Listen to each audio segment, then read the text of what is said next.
আমি প্রবাসে থাকি, প্রবাসী এই পিঠাটা পাই না।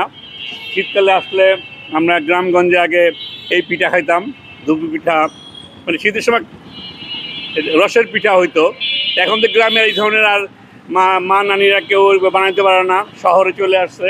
তো ফরিদপুরে আইসা এই রাস্তার মধ্যে এই পিঠা পেয়ে খুবই, পিঠার যে তৃপ্তিটা সেটা পাইলাম এবং খুবই সুন্দর। এবং আমাদের সবারই পরিচ্ছন্নতা করে এবার পিঠা বানাইলে ফরিদপুরের নিউ জেনারেশন যারা আছে তারা পিঠাটা কি এটা তারা বুঝতে পারবে। কারণ এই পিঠা আর আজকাল আর পাওয়া যায় না গ্রামে। আমি হংকংয়ে থাকি, হংকংয়ে খুব মিস করি। বাট ফরিদপুর আসার পরে এই পিঠাটা দেখলাম। ঢাকাতেও বিক্রি করে, বা ঢাকাতে খাওয়া হয় নাই, ফরিদপুরে খাচ্ছি।